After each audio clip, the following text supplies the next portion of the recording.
Figure out how to mute all my sounds. Don't worry, Ellie, we're gonna do it for you. Okay. Good morning, good evening, depends where you are. I'm Irene Wong, co-owner of the Ballroom Dance Shop, Dance Will Work, and I pro-am a competitor dancer for 16 years. I'm your host for today's channel, Everything Ballroom.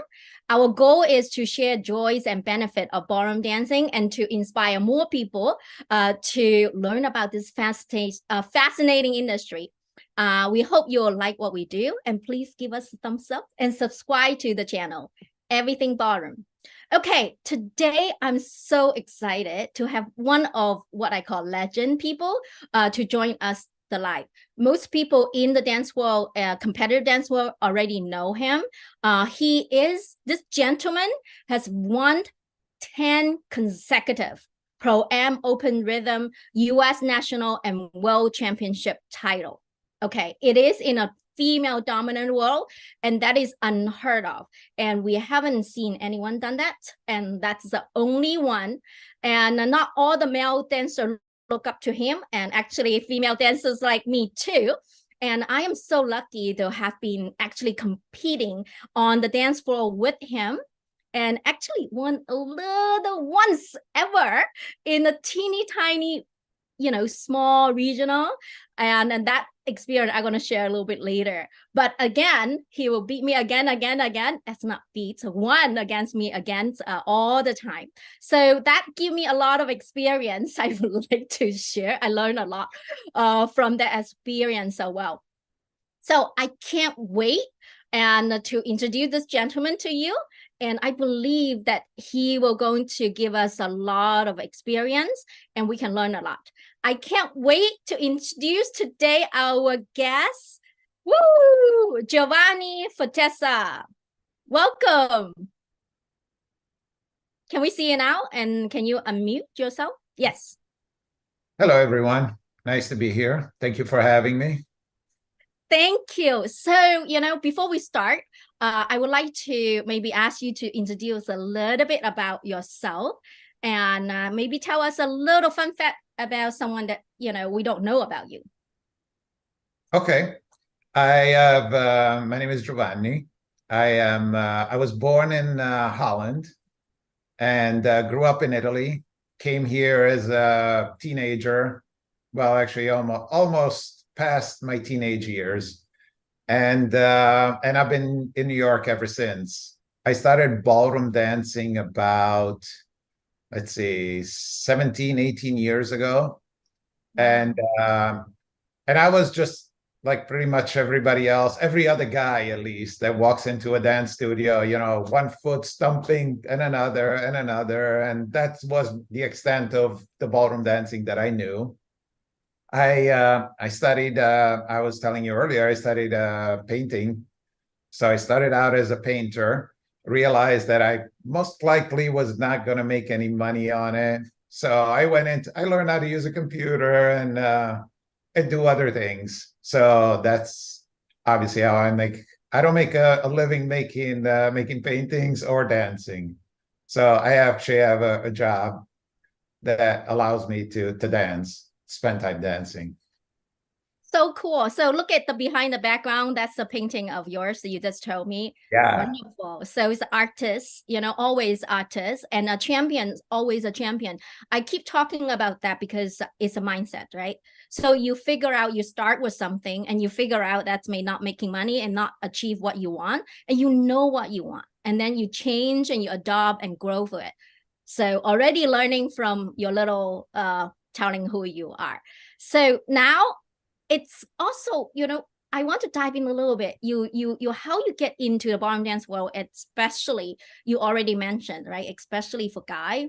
No, I wish my husband dance. And they always say, oh, it's a women's things, and it's such a woman dominated, industry.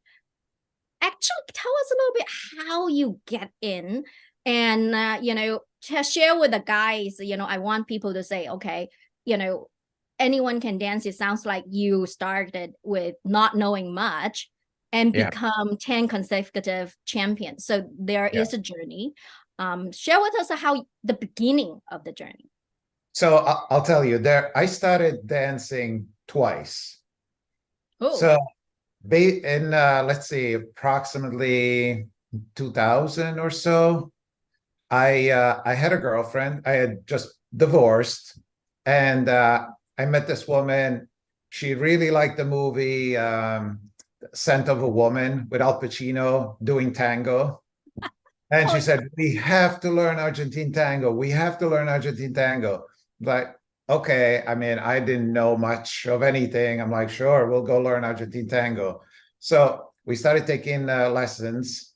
She never showed up for class because she was always too busy. So I started dancing Argentine tango. So I did that. So it was because of a woman the first time. But Argentine tango is very specific and it keeps you, all you learn is Argentine tango. And so it doesn't give you, I remember the one party that I went to, there was a party for with all dances. I think in 3 hours I danced twice because they played two Argentine tangos.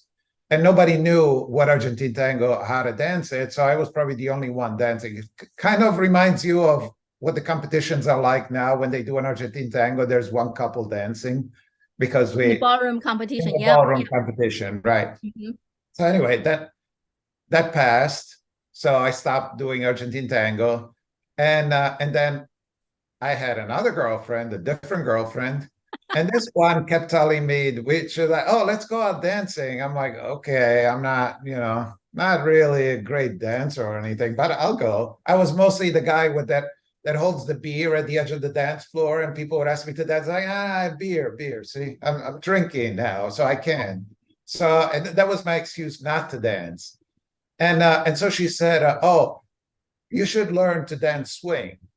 And I said, "Okay." So I went into a Fred Astaire studio here near me on 72nd Street in the city, and I walked in and I said, "I want to learn swing." And so I bought a package of 5 lessons, and I started dancing. After the 5 lessons, I was pretty much done. I'm like, "Yeah, sure. This is great. This is enough. I've learned enough." And then I started dancing with Yolanta. Yolanta Mosteka, she's the studio owner. She's been my partner for the past 17, 18 years. And she took me on and she told me, "You're going to learn these 5 dances and I'm going to teach you." I said, "Okay, fine." So I stayed at the studio, never left. That girlfriend, I don't know what happened to her. I left her behind because wasn't interested anymore. It was just too much fun for me to dance and not be. And for me, that was the most interesting thing was to be exposed to so many different people. And I know we'll go into this in a little bit, but I think the two qualities that I have and that you need to have in order to make it as a ballroom dancer, one is confidence, and the other one is you have to be competitive. You have to feel the competitive spirit, and you have to be so confident. I remember my first competition that I went to was a Fred Astaire regional. I went into this competition and I was so excited. I came in second. And I thought, wow, this is great. I came in second, my first competition. Of course, there were only two couples, but hey, what did I know? There were so many couples on the floor. It was so exciting. I'm like, yeah, I came in second, and it was so great. But then immediately I knew that, oh, the woman that beat me, next time I have to beat her. And sure enough, that's how I went every single time. Like I was always barely like I was sixth or seventh in a final. And I would say, okay, the one that came in, if I were seventh, the one that came in sixth, I'm going to beat that one next. And so go one at a time until finally made it to the top. Wow, that's what a great Yeah. story. So, I really resonate to you because when I talk to any of my male friend, I said this is a great fun sport. Everyone said, "Oh, I can't do." But you actually, I think that's two thing I think is learn from what you experience. Find a good teacher, right? And believe in you and coach you and take you along the ride. And also you yourself want to win and give yourself some kind of goal, even though you're not just go. And I also like what you did. is that I'm not trying to just become the first, but one at a time. Yeah. So that is super amazing. So, okay. So now actually I can see you take one at a time to get there. But any tips, for people to, for the dancers, any particular tips to win each time and get to where you are now? Yeah, so I think for winning at different times, right? I started winning in bronze, and I won the U.S. title in bronze. So that's how I started out. But I remember that what Yolanta did with me, and she's a very tough teacher. We worked for 2 years on basic action, basic Latin action, side to side for 2 years. I remember I would take 2-hour lessons. Oh, and also I started out with 1 hour a week. Then I went to 2 hours a week. Then I went to 3 hours a week. Then every day. Now I dance way more than that. But so it's a progression, and it's mostly about learning the basics first, because all the steps, like, people focus so much on choreography and to do all these tricks and all these different things. What matters is if you know the basic movements in Latin, then you can pretty much do any step you want, and you'll already know. And then learning choreography becomes very simple. I think that the secret to continue winning, I mean, I don't know if it's much of a secret, but it's just a lot of work. So after you win one, you're like, okay, now I'm the champion. Now it becomes even harder, because now you have to make it. I remember that every time we would when we would win, we would just continue working normally. When we would take a loss, but at least a loss at a smaller competition, like when we danced against each other after me winning a U.S. national title and then losing to you, it became like, oh, alarm bells go off. Okay, something didn't go right. Let's figure out which dance, where, what do we need to do in order to progress. I'm not, and I want to say, I'm not the greatest dancer. I look now at videos from when I won 10 years ago, and I'm like, oh my God, I danced like that. Of course, now I'm sure if I went in 2 years from now, I'll look at videos from this year and I'll be like, oh my God, I can't believe I did that. So you're always going to get better. And by the time we start looking like pros, well, we most likely never will look like pros, because pros has been dancing since they were 5 years old, and I started at 37. So, but I think you look just like pro. Trust me. When I'm looking at you, as long as I dance like you, I'm pretty good. I can compete against you. I look pretty good. So you become a target. Yeah. Well, that's interesting. When Dance Beat used to put out their newspaper, they used to have a ballroom etiquette column in it. And there was one that I remember reading. Tony Redpat wrote it. And she talked about how you present yourself as you walk on the floor, from what you wear, how you walk, and that's where the confidence comes in. You walk confident to the floor. You place your lady in a certain spot. You move away. All that. And I remember her writing, like, that's the moment where I already know who I'm going to pay attention to and who am I going to mark. Now, not necessarily mark me first, but she's going to remember that, oh, he did that very well, so I'm going to look at him. And then of course how you look as a couple, how you have to match. You have to, that energy has to be right. Also, I think costumes is a really big deal.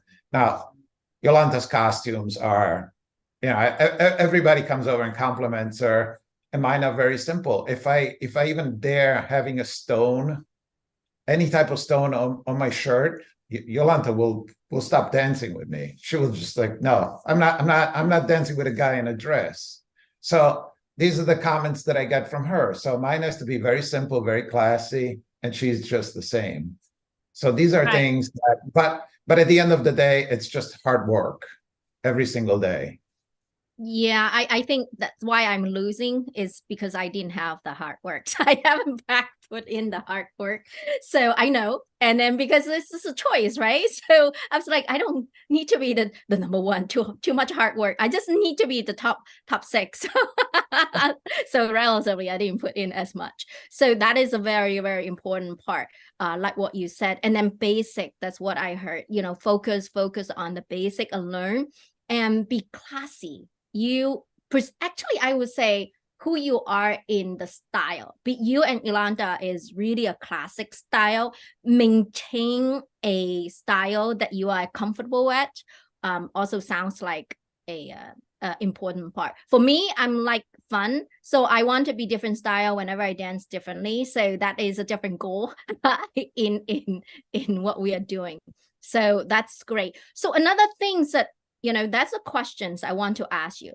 So Yep. you're competing mostly with the lady, and some people didn't win, and I heard that commented. I want to hear what you say. I disagree, but how you react to that. Some people say, oh, the guy has competitive advantage when you dance in a guy because less of you.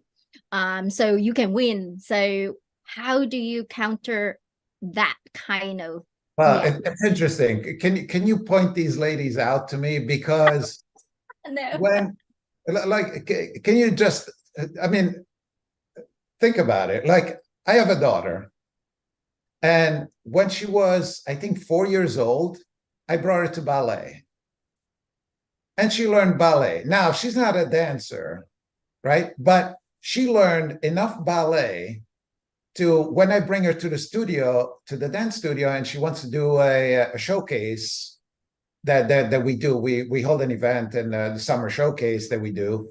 She can learn a routine, an incredible routine, Latin routine, just like that, because she had a little bit of training as a little girl in ballet.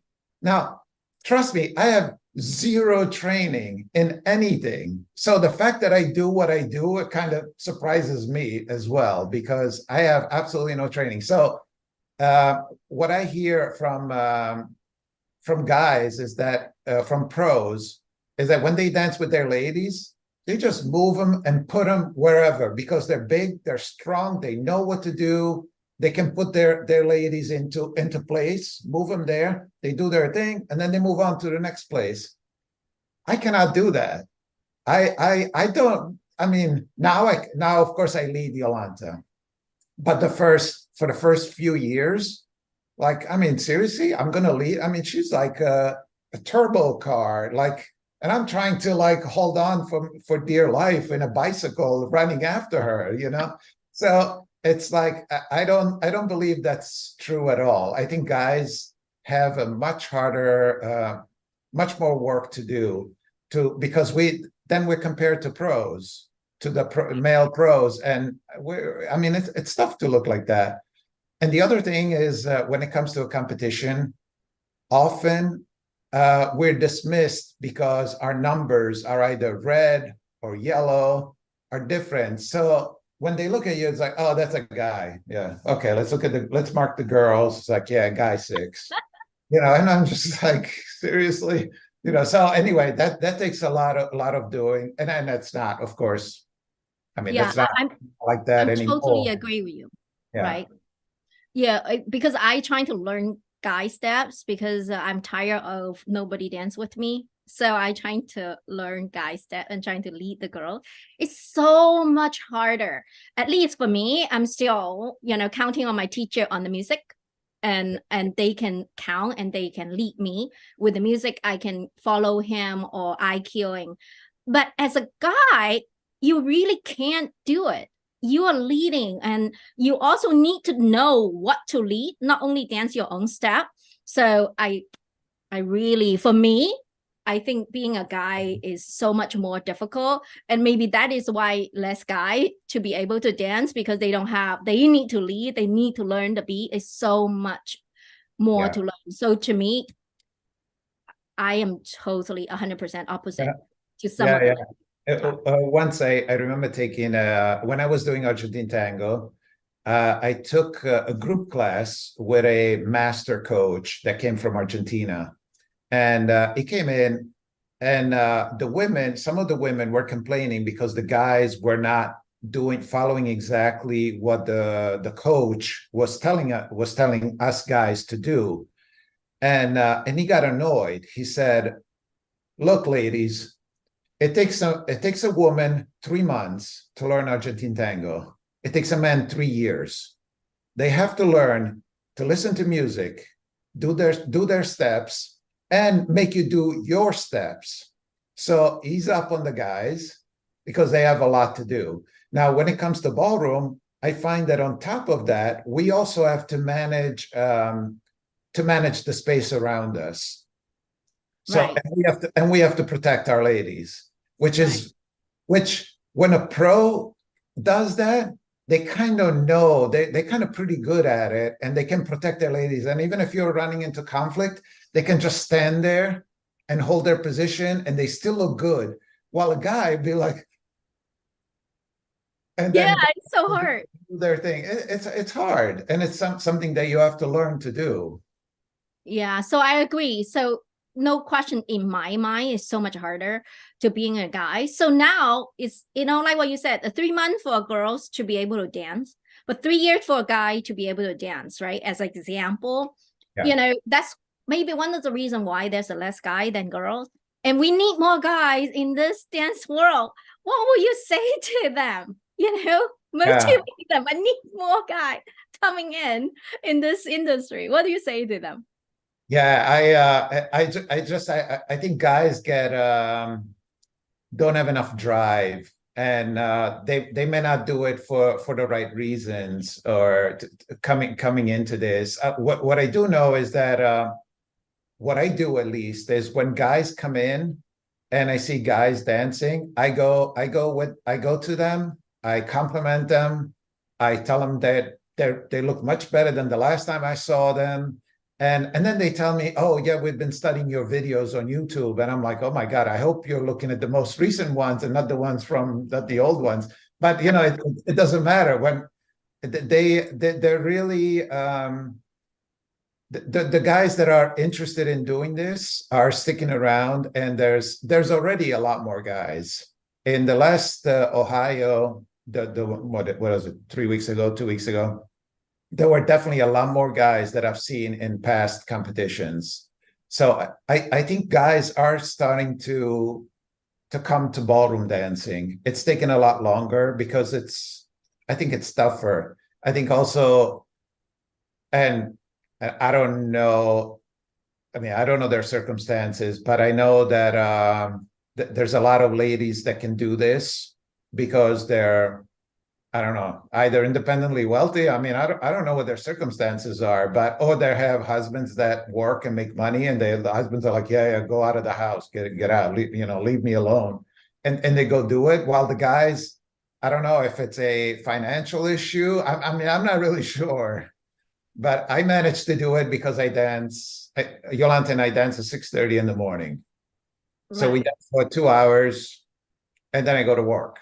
So How Yeah, I think this is important, right? You said guys don't start with the right reason, including yourself, right? So it's because the girlfriend twice, the girl to yeah, leave. I'm okay with the guy coming in, not the right reason, because the wife, the girlfriend inspire them. So calling for all the girls, bring your husband, bring your boyfriends to come in first, okay? yeah. Then that is the wrong reason. That's fine. And what do you feel why you stay? Even there's a financially time consuming. I will talk about that if we have time, how you manage financial, how you manage time Sure. as well. So how did you do it? Why you stay? We started with the wrong reason. Why did you stay? Well, I think that part of the reason is that so it's part of for me, it's part of the Fred Astaire dance community. So I've been at independent studios And the atmosphere there is that you sit on a couch by the entrance, and your teacher comes and gets you, and then you go dance for an hour. The teacher brings you back to the couch. You take your shoes off, and then you leave. There's no community aspect of it. And in our studio here is like you go in again. There's a nice big couch. There could be somebody brings food, or there's a bunch of other students hanging out there, and you're just chatting. And then your lesson eventually starts, but then the lesson ends. You sit on the couch and you watch other lessons, and you talk to other people, and the instructors come over. So it's more of a community. So I was in therapy before I started dancing too. And when I started dancing, I was just talking to Yolanta. Sometimes we would just talk for half the time, and then we would start dancing. And then I said, you know what? I don't need therapy. I could just talk to you, and we dance at the same time, and I have a good time. And I think I've built such a strong relationship with Yolanta and other people at the studio. And also the fact that I've made so many friends in the dance community, and like you and everybody else. And that for me, it's become like, this is my home away from home. This is my second family. And that's why I stay. Yeah, it sounds to me that because it's one thing that I heard again. If you look at my YouTube channel about everything, everyone can ballroom, talking about all the different people, why they stay, a lot of benefit of the dance community. And dancing actually is a happy place, right? Your music, you dance, you talk to people, you get your endorphin out, and most importantly, it is focus on building a community, right? Hang around and build a community. And I think, especially nowadays, I think a lot of guys, no matter guys or girls, really come in and experience it. And, I think the benefit of it is you don't need to pay for therapy. Let's bring it here for lessons.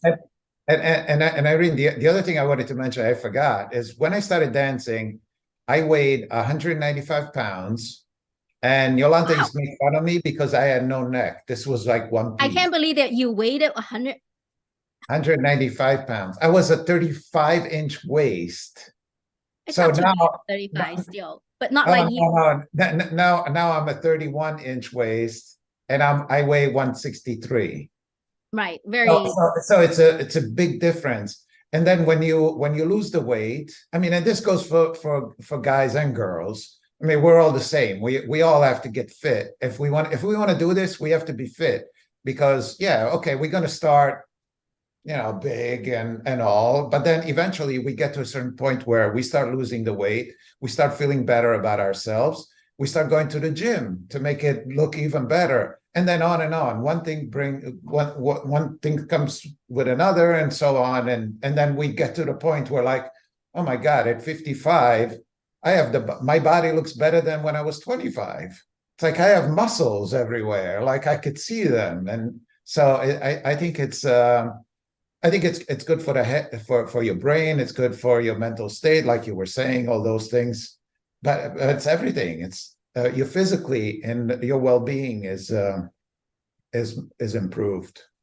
Yeah, especially nowadays, a lot of mental health issues and a lot of stress over, I really think, I truly believe, right? So dancing, especially ballroom dancing, is really good for our health, mentally, physically. Hey, 55, my goodness, look at how good you look, and that is one of the good reason. Hey, come in, guys and girls, to do this. So this is important.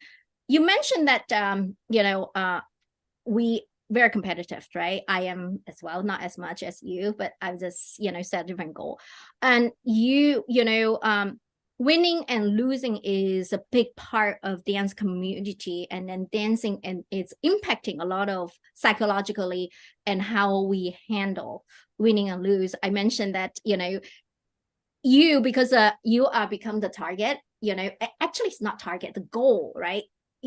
By winning against you, I feel like I'm on drug, right? So that shot of me, it lasts for a very long time to keep me going.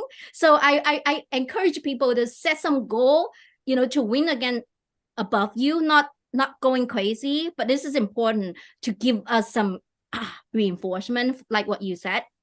But most importantly, how to handle losing, right? That is one of the things that I want to get from you. And so sorry that, in the last couple of weeks you did get second place in Ohio. And that is after the 10 consecutive year. It must be hard. And what would will be your advice, and how do you feel and handle these kind of, pressure and losing? Yeah, losing is not fun, especially when you used to winning all the time. So you get, and we thought in Ohio, we danced really, really well, and results were mixed, but it's okay. I think that depending on who you are, losing sucks. So it is what it is, but it's really interesting because you go through the various stages of grief. It's like any type of loss. It's so weird that it becomes such a big thing. But I think the most important thing is to stay calm, because I was there the following day, walking around the whole day, and I'm just like, I'm used to people coming up and congratulating themselves, congratulating me. And this time I was like, hey, that sucks. I'm like, yeah, that sucks. But it's just to stay calm and put it in perspective. And I think the one thing that I thought about is in sports, and this is a sport, right? So I don't know if you're familiar with Formula One racing, car racing, auto racing. There's the person that's going to win the title, the person that's the best, doesn't necessarily win every single competition, every single race. And I thought, there's nothing wrong with losing, and it also gives me some perspective, because at some point I think that what ends up happening is that you get so confident that you're doing everything just so well that you believe that you think that you're way better than what you think you are. So losing forces you to take a step back and look at yourself, at your performance, and then figure out, okay, we have a year till the next Ohio, to next US National. Now let's figure out what those parts are that we need to work on. And now you have a reason to work, because if you keep winning, the problem is that, like, oh, I'm already the best. Like, I don't need to practice, 10 hours a week. I can practice 8 or something. But if you see that now we have incentive to keep working, which we need to work anyway, because obviously I could see myself that I could be so much better in certain areas. And so I think that's, and the other thing is to set goals that you mentioned. It's very, very important. I see a lot of people that will give up. I had somebody, actually, another anecdote of somebody that beat me at a Fred Astaire regional competition. And those competitions could go either way. Some of the judges, like, I don't even know them. So, but they're fun, and we go and we support the Fred Astaire organization. And I danced this competition. I came in third. And the woman that won she's actually really good. She doesn't compete a lot, but she's good, and I know her, so I respect her. The one that came in second was a little bit of a surprise. She was so excited that she beat me. And she's like, I beat the US national champion, that she thought she was really great. So she came to US National, which was like 2 months later. She didn't get into the final. After that, she quit. She quit altogether. She quit dancing, like their partner, moved to Florida. And then now I believe she's dancing again. She started that, but in a different category, because she thought that she was so much better, and that she just assumed that she was going to be great, and that was it. And based on the fact that she beat me once, she was going to be a champion. So that wasn't the case. I love what you said this story, right? So from my winning story, I want to share my experience as well.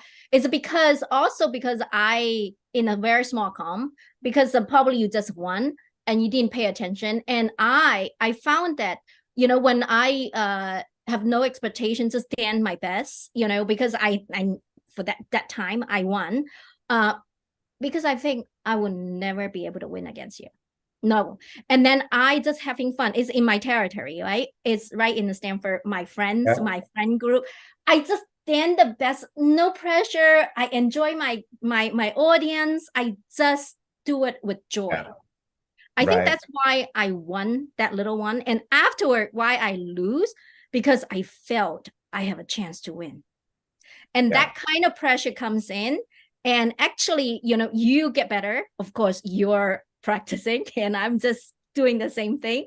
But it's different because, and then the pressure comes in. I never be able to dance as a joy and relax with my audience that time. So also a recommendation for the folk is that, sometimes pressures come in, and dance with joy and just focus on my own dancing. I learned from that time also, winning or losing is not as important. I just want to, at least me, for my Yeah. goal, I just want to enjoy the dancing. I want to feel good. And that is who I am. And that's my goal is. Yeah. So at least that's for me. I'm not focused on number 1, 2, 3 anymore.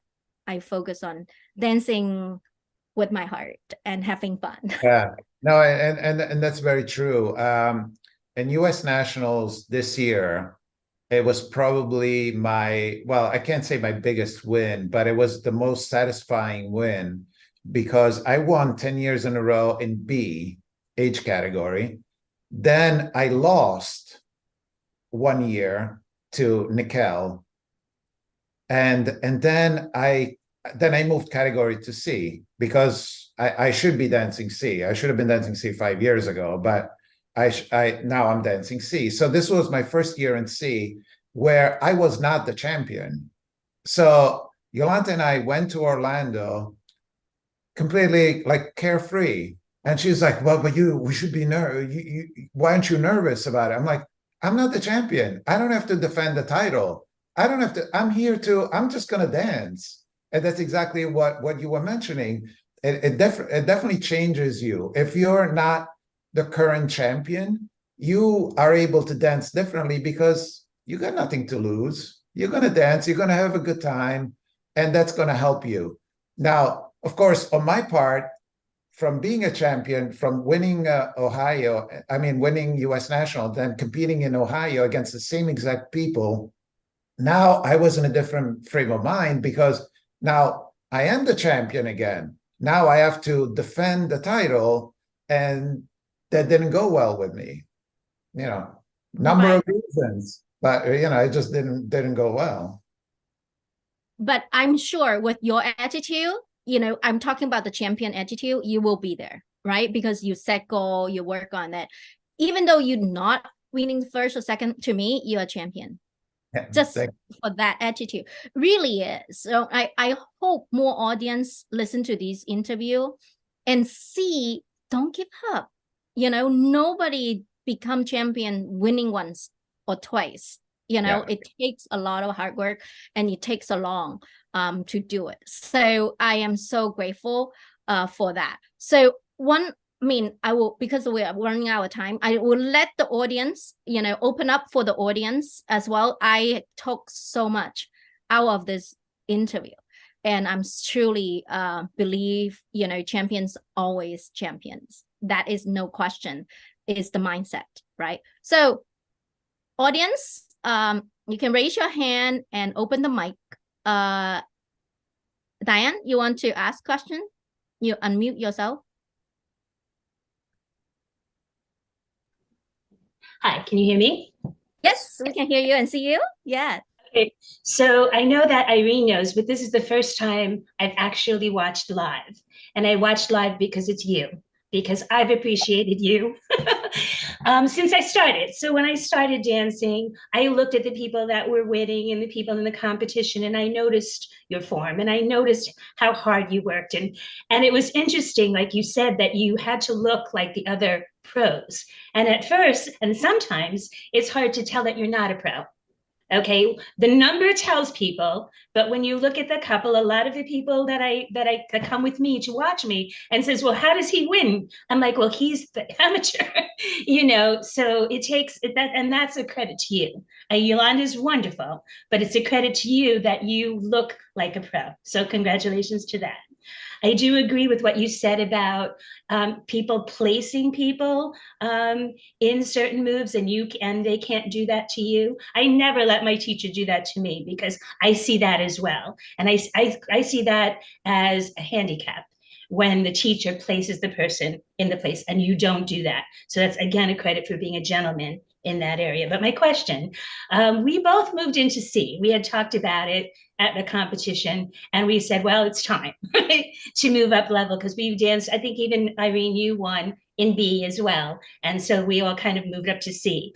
And I find that the C category was very different. So my question to you is, did you have any specific strategy changes that you made moving up to C, or any, you said a little bit about your mindset, but I just kind of wanted to know a little bit more about how you felt moving up to C and what you might have done to make that move.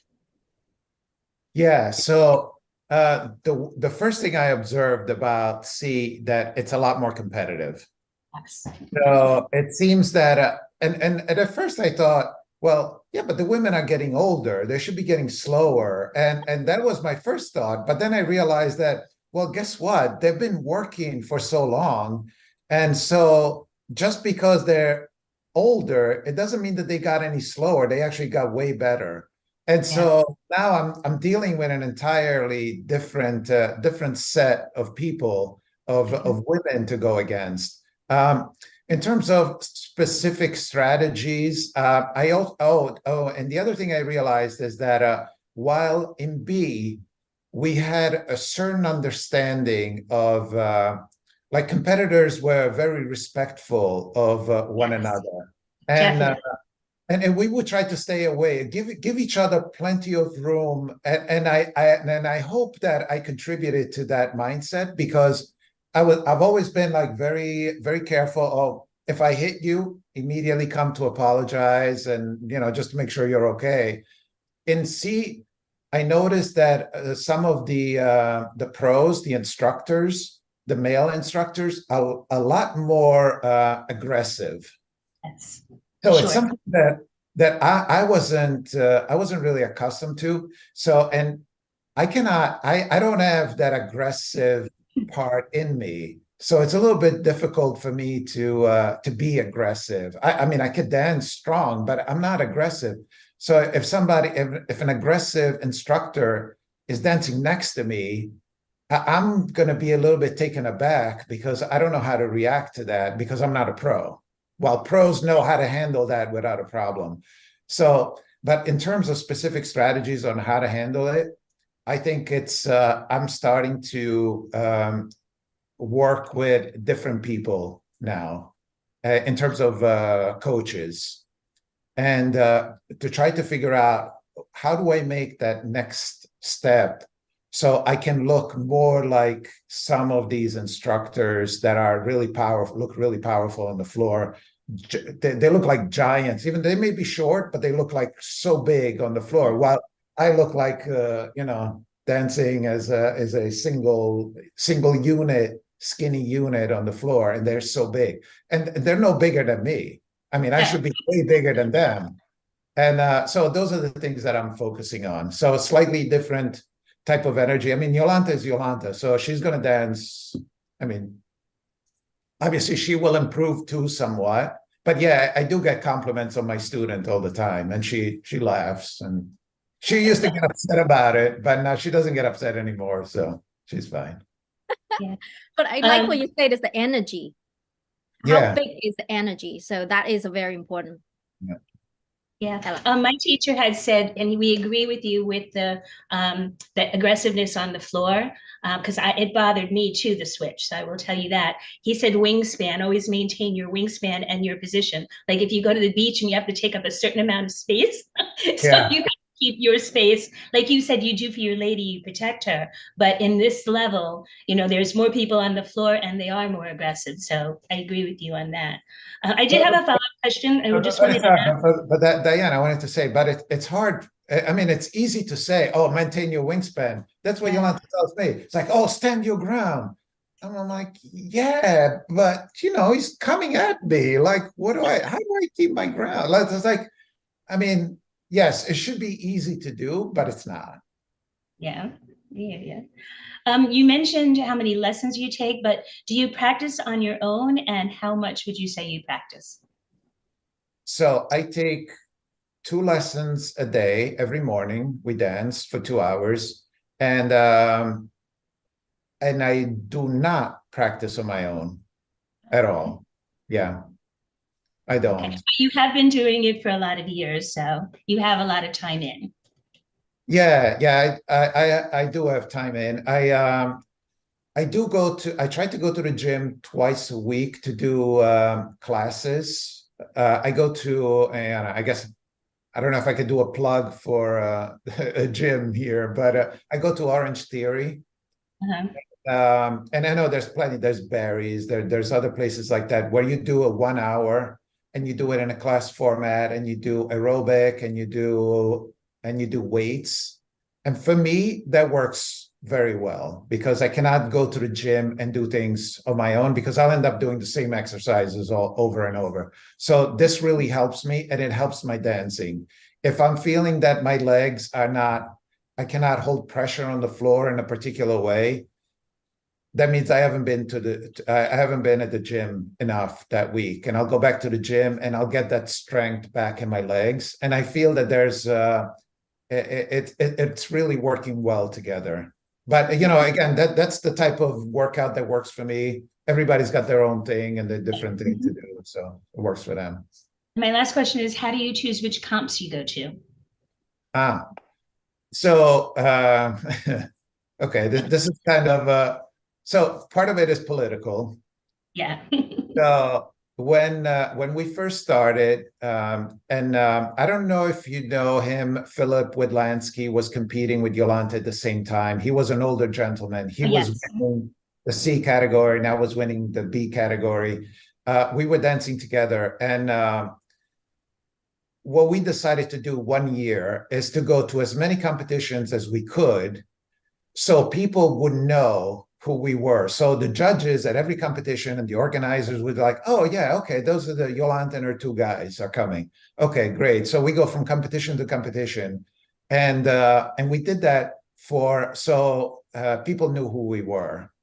And then, so we would be judged fairly and not, oh, it's a guy last, that type of thing. Now I go to competitions that I find enjoyable.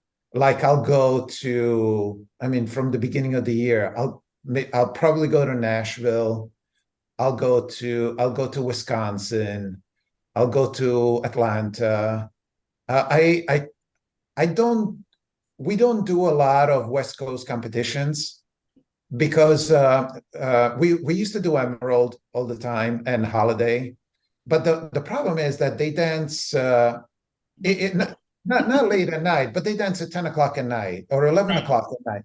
For us, it's 1 o'clock in the morning, 2 o'clock in the morning. We used to dancing at 6:30 in the morning.